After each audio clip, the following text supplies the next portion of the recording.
Okay, great. Can you guys see my screen? Okay, cool. So MCAT 101 is a nonprofit, so we'd really appreciate any donations. Anything helps, especially if you can just donate $5 a month. That would really help us out. Um, as we're just a small team of volunteer tutors who take our time out to do these for you guys. So that would really help us out and pay for all the fees and stuff. And you get a pretty cool sticker. Okay, anyway, so with cars, I just want to do a weekly check-in. How are you guys doing? How's the pacing, the timing, anything you want to talk about cars? And have you guys scheduled your MCAT? So that can really help me out and give personal feedback to you guys depending on when you're taking the test. So has anyone scheduled their MCAT?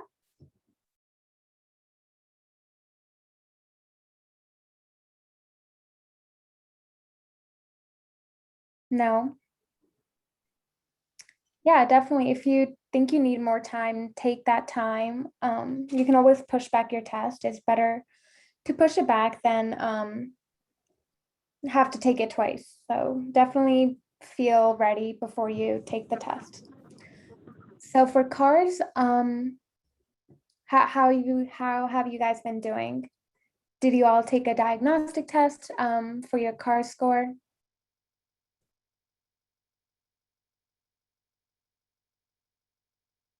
What are you guys still struggling with the most? Is it pacing or the timing in cars?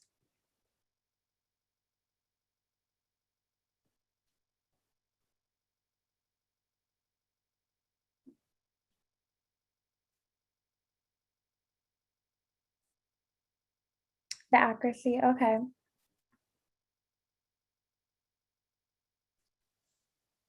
Finishing on time. Okay, cool.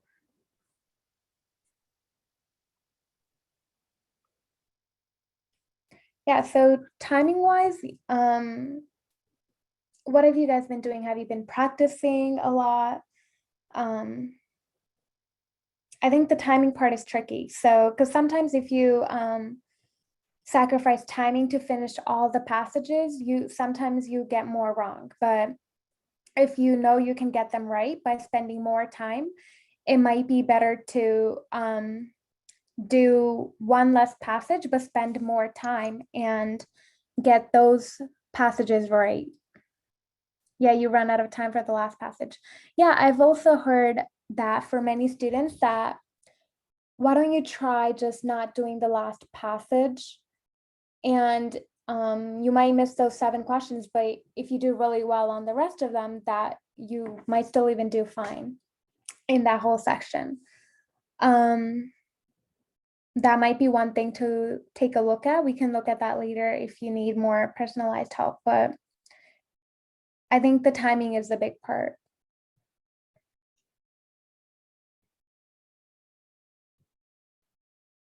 Okay, any other things that you guys are struggling with you want to talk about right now?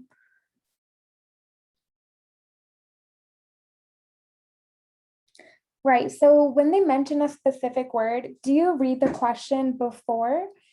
And then you know what word you have to look for in the passage when you read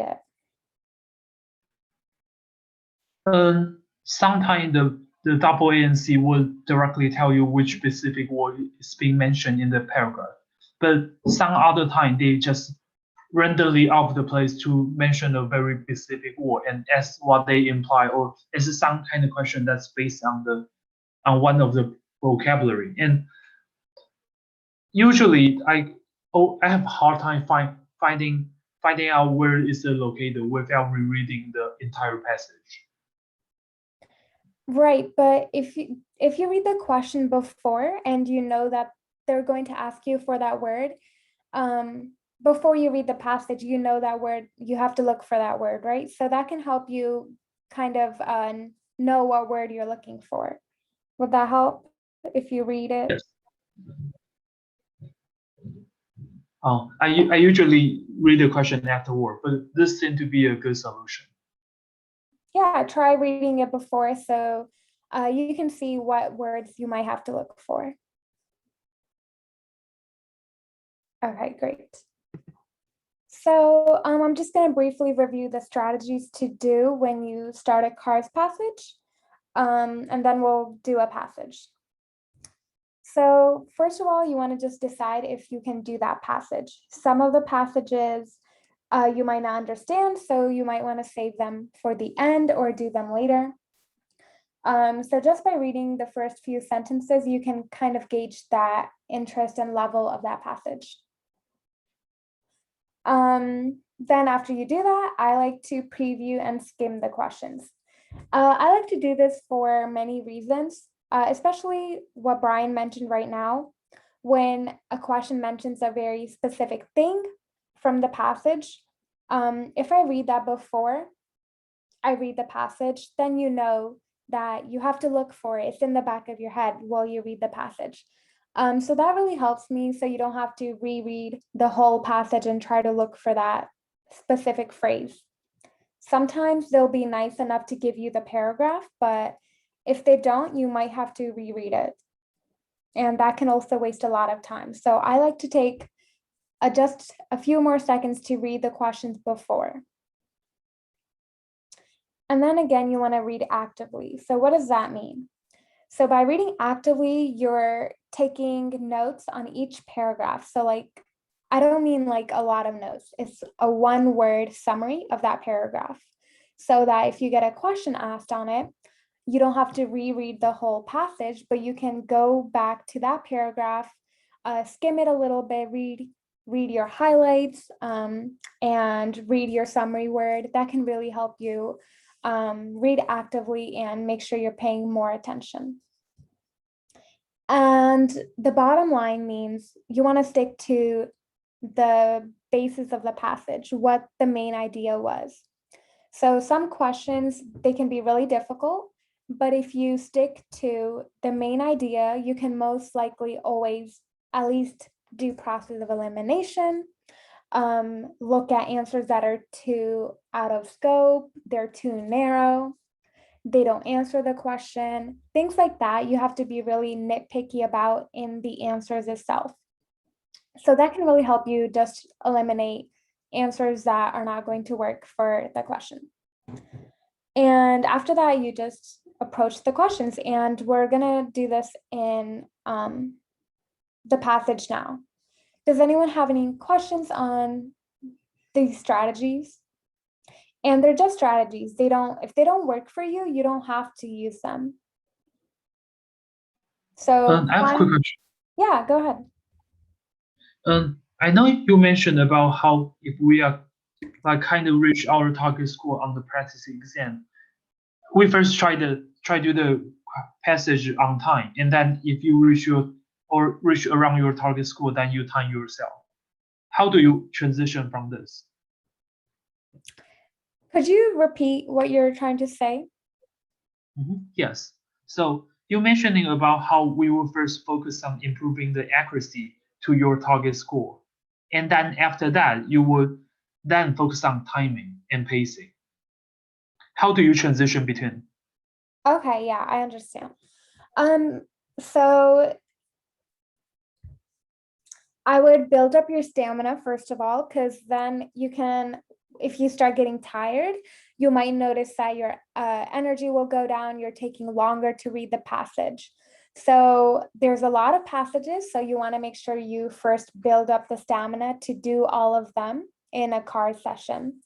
So if you're starting off doing CARS passages, you're not timing yourself, that's fine in the beginning. Definitely you can do that for like a month or so, and then I would start doing CARS passages, 1 or 2 timed, and then do them back to back, so that can build up your stamina. And then slowly you're gonna start noticing that you're able to do it in time and complete them. And then you can add more passages and go to 3 to 4 passages. Make sure you're completing them in that certain amount of time and do them back to back. I would make note of where you start to miss more questions. Is it lack of focus? Are you getting tired? Do you have to reread the passage? So you really want to notice these patterns and develop a strategy that can help you stay focused. I like to just take like a 5-second deep breath in between passages and reset myself. You can do something like that or whatever works for you just to make sure that you're staying focused. Another thing is that I've heard is to pretend like your best friend wrote that passage, for like 5 minutes, you're going to pretend like this is the best subject in the world. You're going to love it just for 5 minutes. I hope you could do that for your best friend, so that's kind of how you can trick yourself into reading those boring Cars passages and pretending like you're going to have a great time. You really have to put in the motivation and focus, and that's really how you can try to finish on time and stuff like that. Does that help? Yes? Okay, cool. Yeah, if you're still hesitant on the timing stuff, feel free to reach out. You guys can like set up an email or a meeting with me one-on-one, and we can go over Cars together, and I can see what you're doing individually and help you out. So I'm going to drop my email in there. Okay, great. So for this one, I wanted to walk you guys through a passage on how I read it and how I would do it. Would that be helpful for you guys, or would you rather do it by yourself and I go over it? So let me know which one will be better.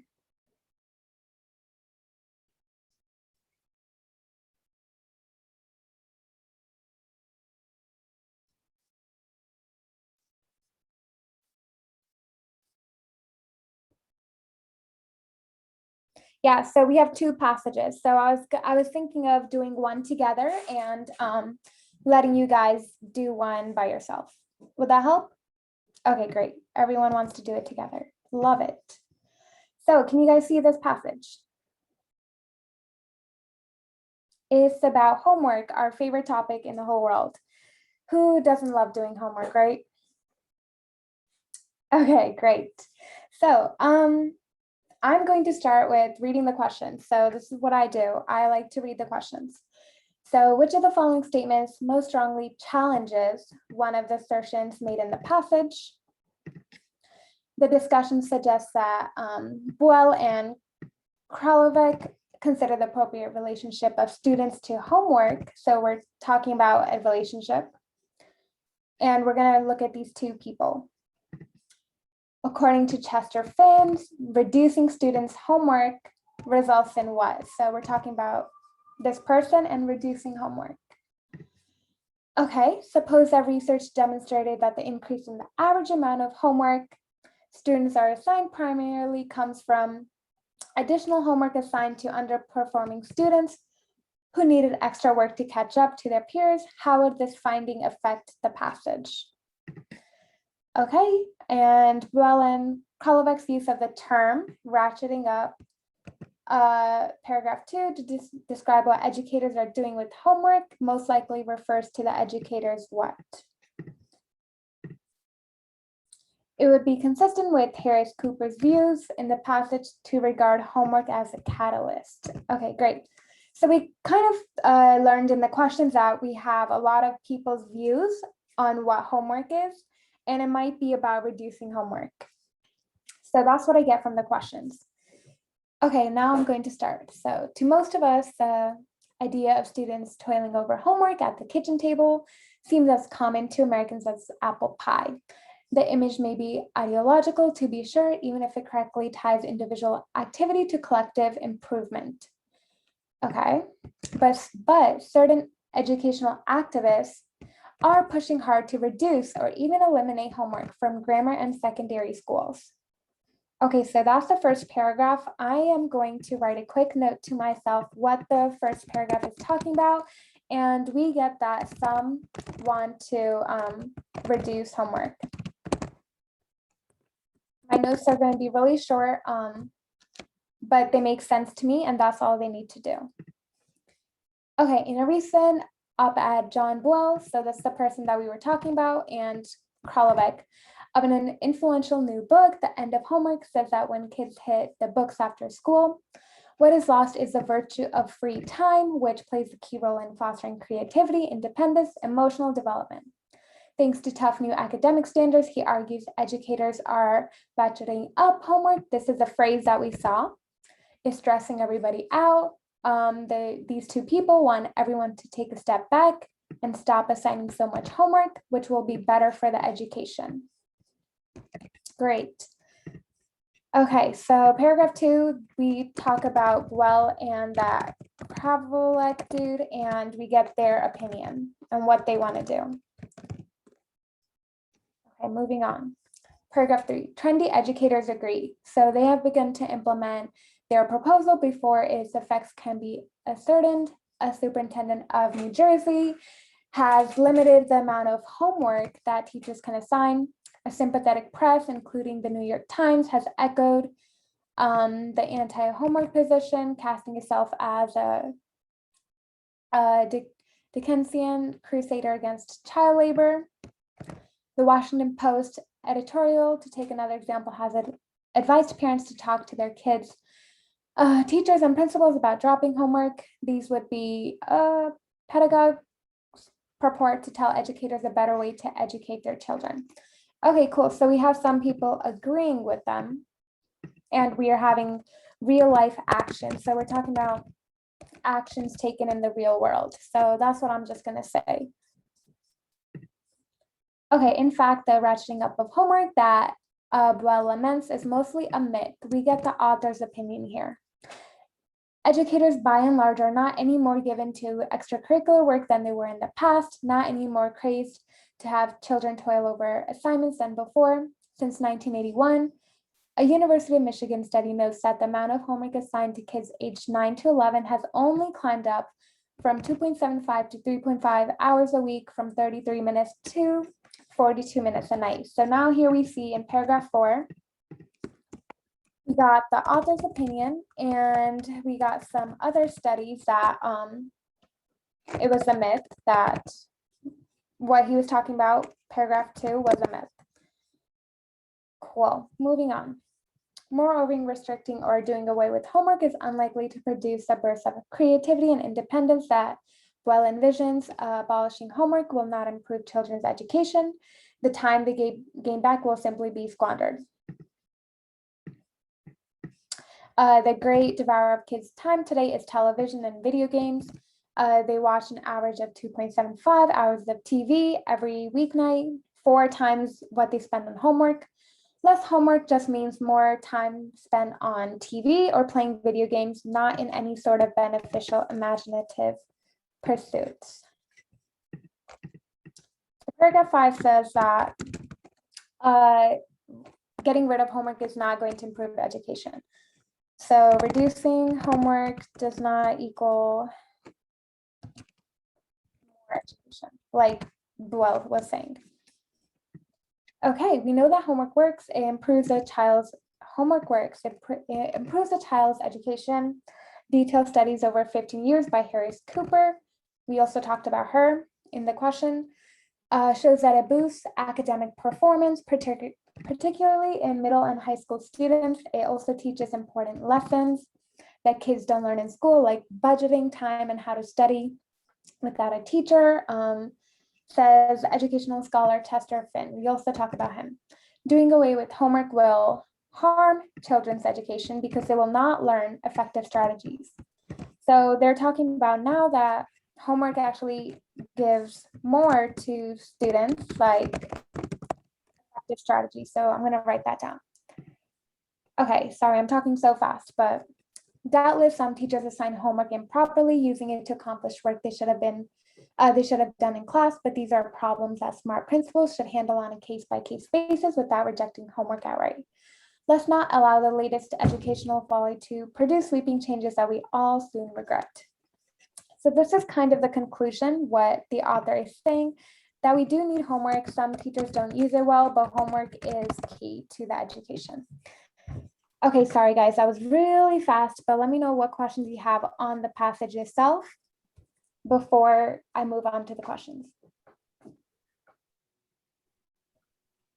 Does everyone understand the passage? I know I went really, really fast.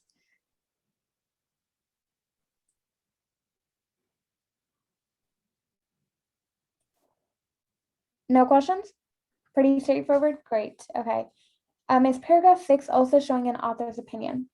Mm, it's really talking about studies that have been done. It's kind of showing the evidence. And Chester Finn is not the author. Doing away, it's more of the summary of this paragraph. It's not really the author's opinion, because he's saying that homework does work. It's a study by Harris Cooper, and it's also by educational scholars. So he's summarizing their study. It's not his opinion. It's more of the evidence summarized. Okay, great. Okay, cool. I'm going to start with the last question. Okay, it would be consistent with Harris Cooper's views in the passage to regard homework as a catalyst for. So Harris Cooper, we talked about her in paragraph 6. We talked about strategies. So I want something that is going to do with strategies and what Harris Cooper was talking about. So homework works improves a child's education. Harris Cooper says it boosts academic performance and teaches important lessons. So that's kind of what I'm going to look for in the answers. So anything that does have to do with that. Okay, improved academic performance. I'm going to keep that. That sounds really great. Reinforcing classroom lessons. That doesn't sound what homework was talked about. Extracurricular success. We didn't really talk about extracurricular success. We just talked about important lessons. So that's not really the best answer. And longer attention spans, we also don't discuss that. So between A and C, I am going to go with A, just because it's also mentioned directly in the passage. And it talks about improving the child's education. So regarding Harris Cooper, she would say that it would improve academic performance. Okay. So I can slow down a little bit now with the questions though. So if you guys have questions, you can put them in the chat about anything. Okay, do you find that when you skim the questions, it helps with timing as well? Yes, I have found that for me, because I don't have to go back to look for where was Harris Cooper mentioned. I knew it, I highlighted it right away, so I can look at it faster. And I think these small annotations helped me a lot, just because I didn't have to read the whole paragraph passage again. I just went to that specific paragraph. Okay, question 5. Buell and Kralovic's use of the term ratcheting up to describe what educators are doing with homework most likely refers to the educators what? So this is in paragraph 2, where they talked about they're giving a lot more homework, stressing everybody out. They want people to stop assigning so much homework, which they posit will be better for the education of America's children. So they're talking about that they want to decrease homework. So we're going to try to look for something like that. Okay, great. So is it an theoretical approach to determine how much homework students should have? We can keep that. That does talk about how much homework we should have. Belief that homework works as a tool for diagnosing students' needs. No, we didn't really talk about the students' needs at all. Treatment of homework as a way to pressure students to do their schoolwork. No, we did not talk about that like that. So I'm going to cross that out. Okay. Ability to increase or decrease amount of homework students have. Yeah, that also sounds a lot like what they were talking about, that ratcheting up. The teachers are getting a lot more homework. So that sounds like the best answer between D and A. I think going back, we didn't really talk about a theoretical approach. So that answer would really not help. Isn't C also the answer? Treatment of homework as a way to pressure students to do their schoolwork. No, because we didn't really, for question 6. Oh, we're working backwards. So we haven't got into question 1 yet. Oh, question 6. Extracurricular success. So we didn't really talk about extracurricular success here in this paragraph, really. We talked about academic performance and the child's education. So that's really what the homework purpose was, especially by Harris Cooper, who did the study on academic performance. So you have to be really specific with Harris Cooper, what she thinks about homework. It says here it boosts academic performance. So you would really want to go with the one that says academic performance. Make sense? Okay, perfect. Does D make sense here for everyone? I have a question. Sure. I'm not sure how to infer the meaning of the ratio of homework. I feel like this phrase is more like too much homework, so educator would decrease in the homework, and which would be kind of similar to C. Whereas D is talking about both increasing or decreasing. And I think it's kind of ambiguous. How do you decide it Right. between? So they're saying they think that we're getting a lot more homework. So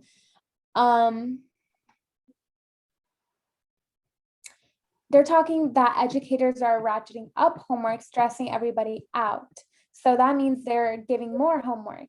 But they said they want people to stop assigning so much homework. So that's also reducing homework. So they talk about both increasing and decreasing, that they can do that.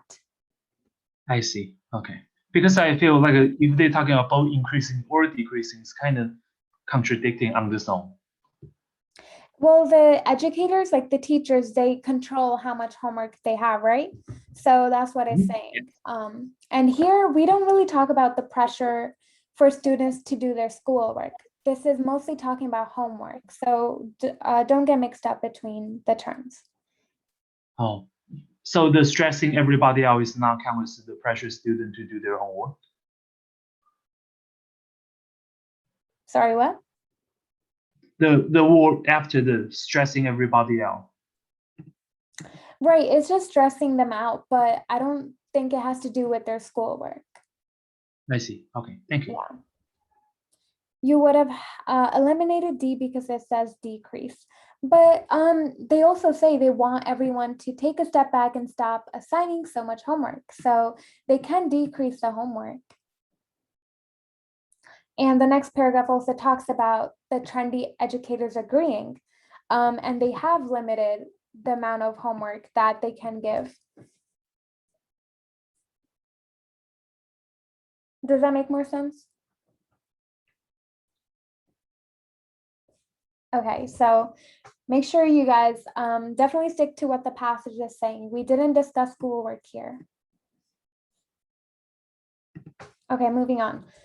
Cool. So suppose that the research demonstrated that an increase in the average amount of homework students are assigned primarily comes from additional homework assigned to underperforming students who needed the extra work to catch up to their peers. How would this finding affect the passage claims?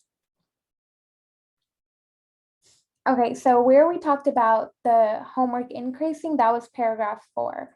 And where the author said it was a myth, educators by large are not giving more work than they have. So the amount of homework has only gone up from 2.75 to 3.5 hours a week. And so let's read these. So it would undermine the views of those who argue that homework helps students to avoid wasting time. I think it's difficult to say that, so I'm going to keep that for now and come back to it. It would support the view that of those who believe that students are being assigned too much homework. Well, I think it's saying that there's a better reason, and it's not because that educators just want to give homework. So I don't think that's true. It's not supporting that.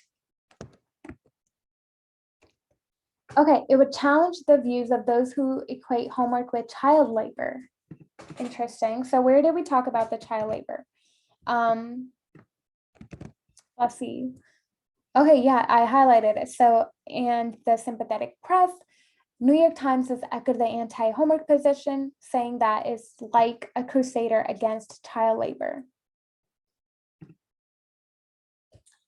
Okay, so yeah, if we are only increasing homework a little bit and it's because people need to catch up, I don't think that's the same thing as child labor. So that would challenge it. So we can keep that. Okay, it would support the views of those who think homework teaches students soft skills like time management. No, that's not correct, because giving more homework for students to catch up, that's not teaching them more skills per se. Okay, so I think C here makes the most sense here. It doesn't really make sense to pick A. It would undermine the views of those who say homework helps students to avoid wasting time. Does that make sense here? We didn't really talk about wasting time as much. We talked about the television and the video games, but this question is talking about something else. Why might the reason be to have that extra work? Make sense, guys? Yeah? Okay, great. Next question. According to Chester Finn, reducing student homework loads would result in what? Okay, where did we talk about Chester Finn? In the second to last paragraph. So he was saying it teaches important lessons, so like budgeting time, how to study. So he thinks that homework teaches those effective strategies, and if we don't have it, it's going to harm the children and their education, and they're not going to learn the time management or self-discipline. So we want to look for something like that. So if we reduce the homework, that would result in less focused students. That would make sense. That's something he said. Less versatile students. We didn't talk about versatility in the students. We didn't talk about students being more impatient or more unhappy due to reducing homework. So less focused would make the most sense here, because we talked about budgeting and the effective strategies and self-discipline. So you guys want to go with the best answer according to this paragraph here. Make sense?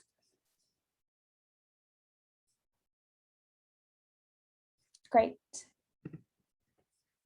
Okay, so cool. We talk about those people. This discussion suggests that Well and Kralovec consider the appropriate relationship of students to homework to be that of. So if we go back here, we talked about them in the second paragraph.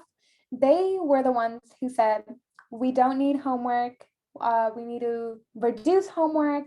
They need more time to do free things like, that helps them with creativity, independence, and stuff like that. So they're saying homework is bad. So we want to look for a relationship that says that. Ships and anchors. That ships need the anchors. So students don't need the homework according to them. So this is not good. Laptops also need batteries, and students don't need the homework according to them. So that's also not a good answer. Dieters to weight. So if you're dieting, you don't want weight, and students don't want the homework. So that makes sense. And if you have a car, you obviously need a brake. That doesn't make sense.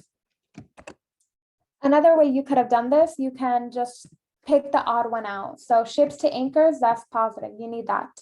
Laptops to batteries, also positive. You need that. Dieters to weights, you don't need. If you're dieting, you don't want the weight. So negative. Cars to brake, you definitely need that. So pick the one that's odd. The negative sign is odd. That's a good strategy for those experiment stuff too, that you usually see a lot in biology, chemistry. If all of the answers are saying the same thing, but one of them is not, that's going to be the answer. Okay, moving on.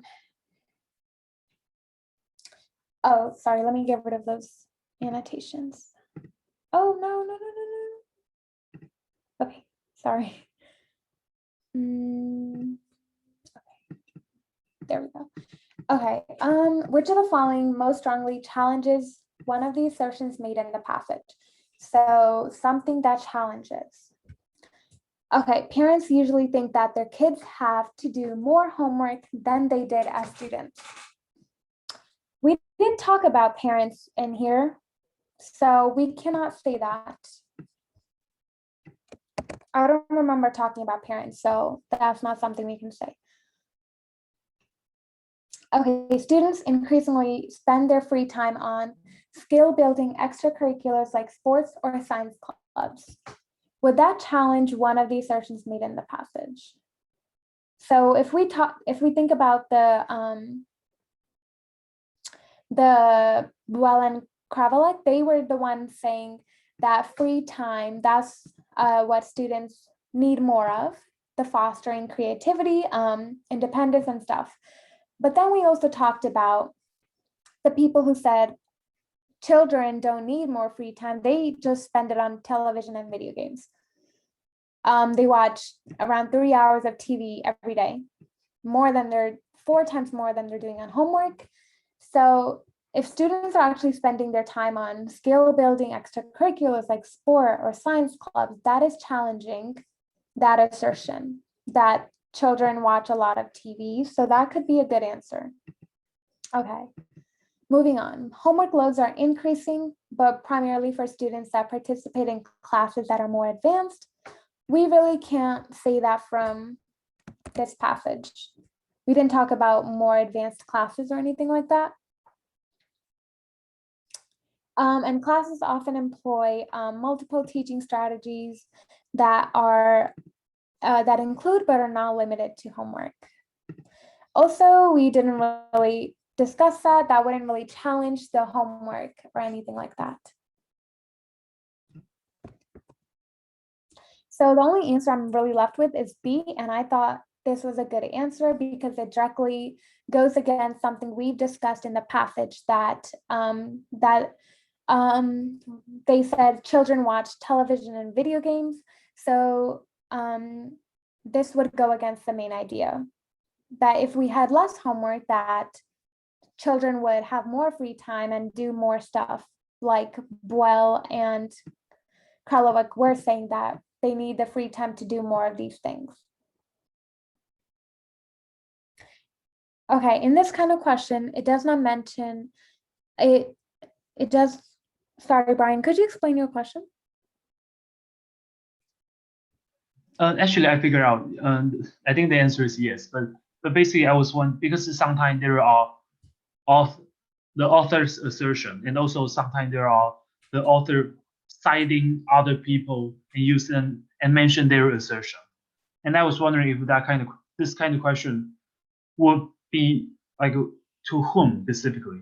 And now I think there should be like as long as the author mentions some kind of assertion in the question, doesn't have to be from the author. Right, exactly. Okay, so did this help? I hope this helped you guys. Does that kind of make sense on how to use all these things from the passage to answer the questions? Yes, great. Okay, do I highlight? Yes, I highlighted these.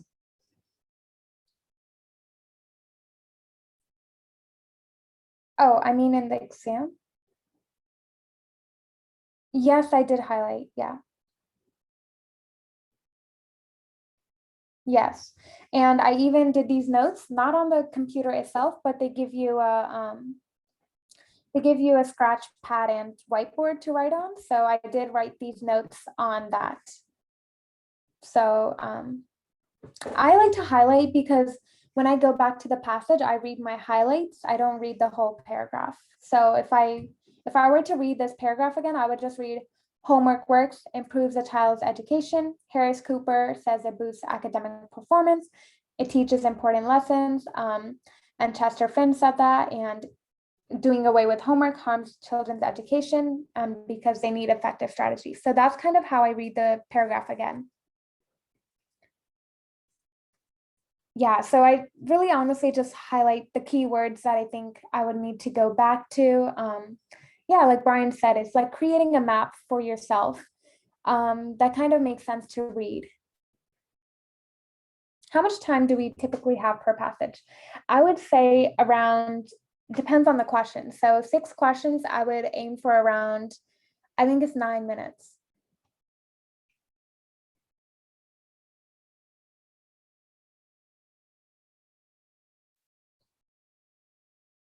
Okay, great. Yeah, I'm not sure if we have enough time. Would you guys want to do the other passage or should we save it for next time?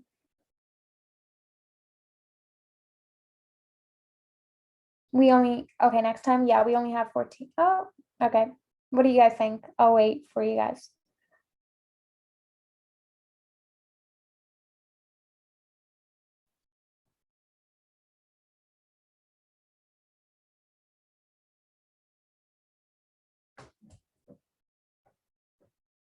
Yeah, I don't want to rush. Okay, cool. Then we will do that next time, guys. I can still stay. We can talk about cars or anything you guys want to talk about. Was this helpful? Do you guys have any other questions on this?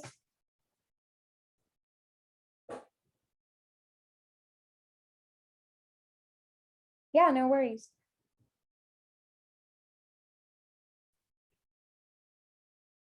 Yeah, I think honestly skimming questions just really helped me because I forget really easily. So just reading that before, you know, then in the back of your head that you're going to be asked a question on it, and then you pay more attention to the things that you're going to be asked on the exam, you know? Yeah, it's kind of like priming yourself. So you kind of force yourself to focus more. This is a question, it's coming up. You need to understand this part and why it's being mentioned. It's kind of like a game. So you kind of train yourself to think that way. And it really helps with cars, especially.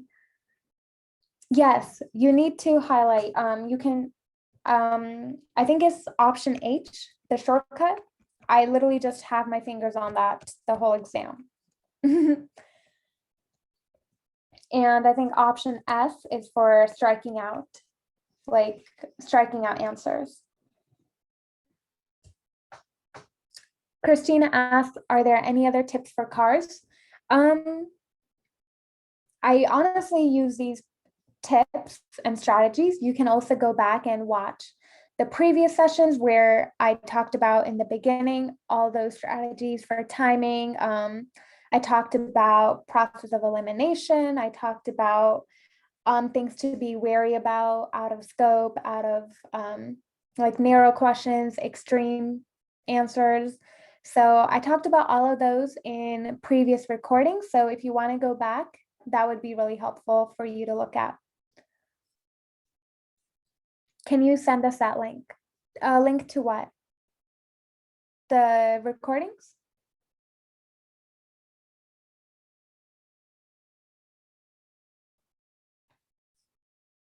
Yeah, okay. I am going to send out an email. I will put the previous recordings on there. And Brian, I will send you the URL discount as well. I will put the discount in the email as well if you guys need it. Yep, okay, great. I hope this was helpful, and I will see you guys next time then.